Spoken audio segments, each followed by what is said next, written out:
Naghahanap ka ba ng magandang microphone na hindi ganon kamahalan pero makaka-achieve ka ng mala studio, mala DJ na quality nang hindi masyadong gumagastos ng malaki para magamit mo sa iyong live streaming or paggawa ng video dito sa YT? Eh sakto ka dahil this video baka makatulong sa'yo to.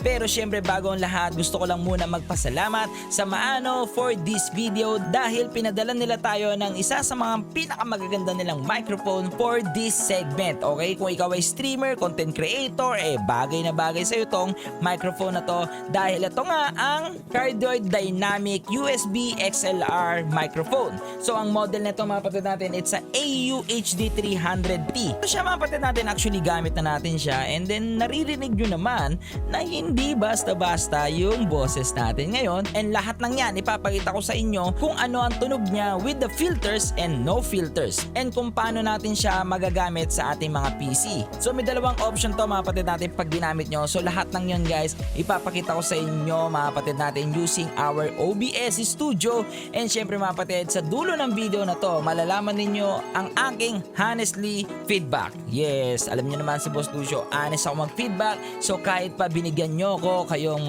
company kayo guys, okay, makakatanggap kayo ng honest review. Para syempre guys, para rin naman sa mga company yon para ma-improve nila lalo yung kanilang product. Tama din, diba guys? So it's a win-win situation para sa mga gustong bumili and syempre sa nagbebenta. So tara na mga kapatid natin, wag na natin patagalin to. Umpisahan na natin.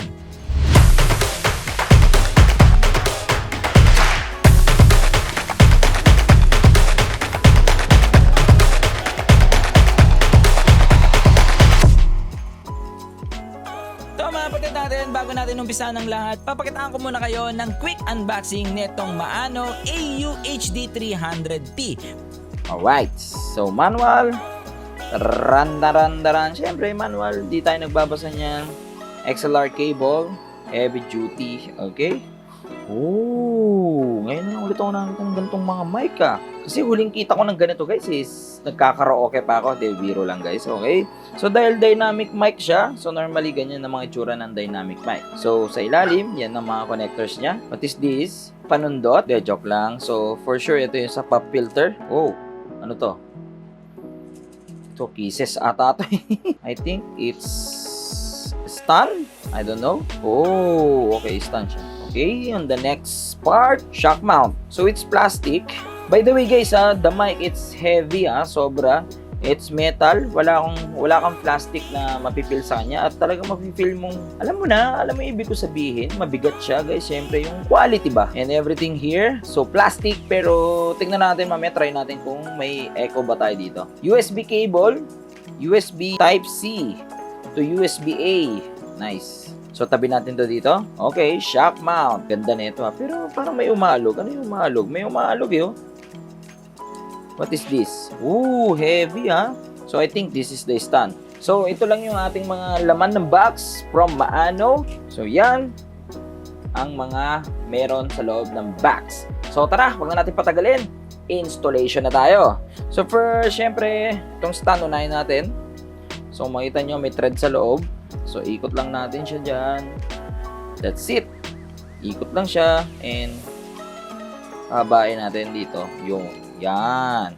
And then, higpitan natin para sa lock. Ganyan lang. So, ito pala yung mic shock niya. So, guys, hindi ako sure dahil rubber siya. So, mamaya tatry natin kung may alog ba to or may feedback ba to mamaya mapatid natin sa ating live streaming. So, ganito lang yan, guys. Susuot lang natin to dito. Ganyan. So, syempre, guys, kita dapat yung controls dito, di ba? And then, iikot lang natin dito sa ating stand. So, that's it. Ang dali niyang install, Wow. In fairness, guys. Ang dali niyang install. So, ganyan lang. Napakaganda. So, ngayon, we have a two option. So, pwede natin siyang i-plug and play using the USB. Pwede natin siyang i-plug sa ating mga audio interface or kung meron kayong phantom power, mas maganda. So, ngayon guys, tatry natin yan dalawa. Pero guys, ito muna XLR ang ating gagamitin. So, napaka-simple lang nga guys. Ko-connect lang natin siya dito sa likod. So, this is the aluminum bracket for the mic shock. So, buksan lang natin siya. Everything. Tignan natin dito. And suot lang natin dito sa butas. And there's a pin here para sa kanyang stopper. And then like that. Ganyan lang. Sukatin lang natin siya. Kung saan ba siya fit. So, and then higpitan natin ng onte. And yan na, okay na. So, now, this is the mic shock. So, makita natin sa ibabaw, may butas. So, simple lang yan. Susuot lang natin dito. And then, may makita kayong nut. Iikot nyo lang siyang ganyan. So, that's it. Napakasimpleng install. And then, kung medyo malayo, nasa sayo na, pwede mo naman siyang iusog dito. Luluwagan mo lang ito. And then, lapit lang natin ng konti. Okay?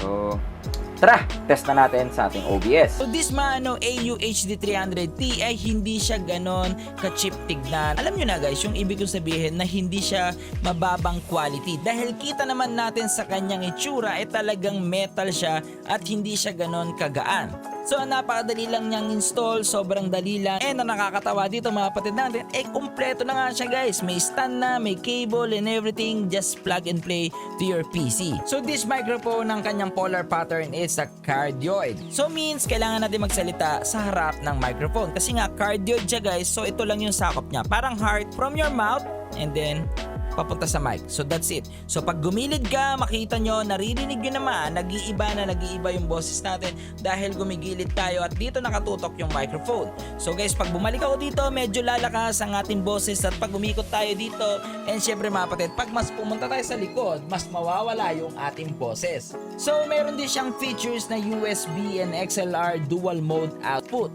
And meron din siyang 3.5mm headphone jack para kung gusto mong i-monitor ang iyong boses, alam mo na, napakasimple lang.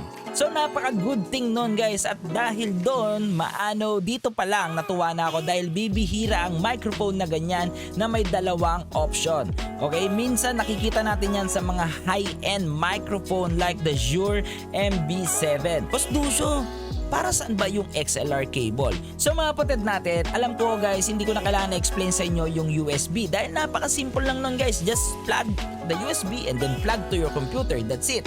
Pero yung iba nagtataka paano gagamitin yung XLR cable. Ang XLR cable mga kapatid natin ay pwede mo tong gamitin if you have a mixer, audio interface, or any mga kapatid natin na pwede mong saksakan ng may tatlong pin. Okay? Yun yung pinakamadaling explanation doon para mag-gets nyo. Ano yung tatlong pin, Boss Lucio? Yan po ang example ng may tatlong pin. Yan po ang XLR cable. So tara mga kapatid natin, wag na nating patagalin. Pakitaan ko na kayo guys ng setup nito sa ating OBS studio. So mga kapatid natin, gagana po ito sa inyong mga Streamlabs OBS, Prism Live Studio, XSplit, kahit ano pang streaming software mga kapatid natin. Dahil guys, lahat naman ng yan ginaya lang naman si OBS. So, alam niyo na, pag meron si OBS, meron din ang iba. So, ipaparinig ko sa inyo ang quality ng naka-USB mic and then naka-XLR na cable. So, kayo na mag-decide mga kapatid natin kung ano maganda, and ipaparinig ko rin po sa inyo kung ano ang tunog ng may filter na at ng walang filter. At same thing mga kapatid natin, kayo na mag-decide kung ano ang mas trip ninyo. And then guys, pwede nyo i-comment sa baba yun para syempre guys, alam nyo na, naturuan ko kayo, naturuan nyo rin ako, okay? Sasabihin ko yung aking final na masasabi dito sa mic na to, okay? So tara mga kapatid, punta na tayo sa ating OBS. So first mga kapatid, ikakabit natin siya using the USB Type-C cable direct to sa ating PC. So that's it. So once na nakadirect nyo na siya guys, simple lang, from your OBS, punta lang kayo dito, then click the source, right click, add audio input captured, and then type natin dito USB mic. Okay, and then guys, default, hanapin natin ang ating cable. That's it. So guys, ayan siya, USB XLR dynamic microphone, and then click OK. That's it, mga kapatid natin. Kita nyo guys, from the USB, mga kapatid natin ay gumagalaw na nga itong ating microphone. So mga kapatid natin, yung naririnig nyo po ngayon ay meron siyang filter. So guys, tatanggalin natin yung filter. So mic test, this is Boss Lucio, and I'm using the Maono Cardioid Dynamic USB XLR microphone. And this model is a AU-HD300T. Hello mic test, this is Boss Lucio, and I'm using the Maono Cardioid Dynamic USB XLR microphone. And this model, it's a AU-HD300T. Mic test, this is Boss Lucio and I'm using the Maono Cardioid Dynamic USB XLR microphone. And then this model, it's a AU-HD300T. Hello mic test, this is Boss Lucio and I'm using the Maono Cardioid Dynamic USB XLR microphone. And then this model, it's a AU-HD300T. So ngayon mga kapatid natin, narinig nyo naman yung quality niya using the USB connection and the XLR connection with the audio interface. So mga kapatid natin, para sa akin guys, same yung quality. Yeah guys, real talk guys. Can you play back mga kapatid natin? Balikan nyo ng bahagya yung ating part na tinest natin yung ating microphone and then ulitin ninyo. Pero guys, narinig ko dito mga kapatid natin sa ating monitoring, guys, sobrang halos parehas lang. And then mga kapatid, bibihira ka makakita ng ganyang microphone dahil mga kapatid, alam nyo naman na ang karamihan ng microphone ngayon na pag ginamitan mo ng audio interface, siya ang pinaka the best. Pero ngayon guys, the USB connection of this microphone mga kapatid natin, talagang sumasabay sa naka-audio interface or the mixer mga kapatid natin. So guys, para sa mga kapwa ko streamer dyan na wala ng budget bumili or hindi pa naiintindihan ng audio interface, I think mga kapatid natin, this microphone help you to improve your live streaming.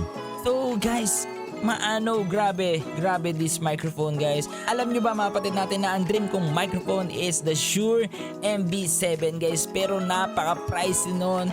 Pero guys, dito sa microphone na to halos ma-achieve ko na pala yung ganong quality. Bakit pa ako pupunta doon? Again mga kapatid natin, kung kaya naman ma-achieve and then guys, onti lang naman yung difference, di mga kapatid natin, I go for this microphone. Magbibigay ako ng honest review talaga sa lahat ng product na aking tinatry. Pero mga kapatid natin guys, I don't know, I'm shocked. Real talk guys, I'm shocked mga kapatid natin regarding on this microphone. Maono, good job.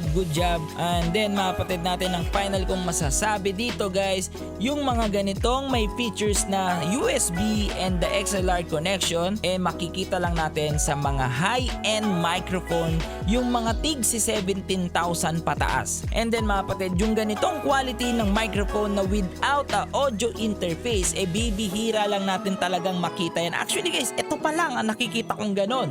Okay? Na USB connection siya pero halos kaparehas niya yung mga naka-audio interface. Last na ang aking masasabi dito, ang hindi ko lang nagustuhan Maono is your pop shield. So guys, yung pop shield niya guys, hindi mo maintindihan guys. Medyo malambot, okay? Malambot siya and madali siyang matanggal dito sa kanyang pwesto. Pero aside doon guys, wala na. The stand guys, it's heavy and then heavy duty siya. Pag inaalog naman natin siya guys, wala naman tayong naririnig ng something. So, let's try. See mga kapatid natin, wala tayong masyadong marinig. Para sa akin mga kapatid natin, good investment na tong Maono Cardioid Dynamic USB XLR microphone kasi guys, magandang bagay din na may mga gantong option tayo, the USB connection, kasi po pwede tong gamitin outside your gaming room. Example guys, travel ka and then you have a laptop and then you want to use your microphone guys and easy to plug and play. Good job Maono. So guys, that's my honest review for this microphone. Again, thank you Maono for sending this microphone. For sure guys, ito na yung mga gagamitin ko muna for my next streaming guys or for this month. Kasi guys, tatabi muna natin si Boya. Tignan natin mga kapatid natin and I try kung sino sa dalawang microphone ng ating i-giveaway. So yun lang mga kapatid natin. I hope nakatulong tong video na to sa inyo guys. Alam nyo na guys, kung kayo ay bago dito, don't forget to like, share, and comment and subscribe at sumalit na bell para lagi kang updated sa lahat ng ating video. Again, I'm Luis D. Orteves aka Boss Lucio, anyong stream coach para sa inyong mga stream and tech problem. Happy streaming!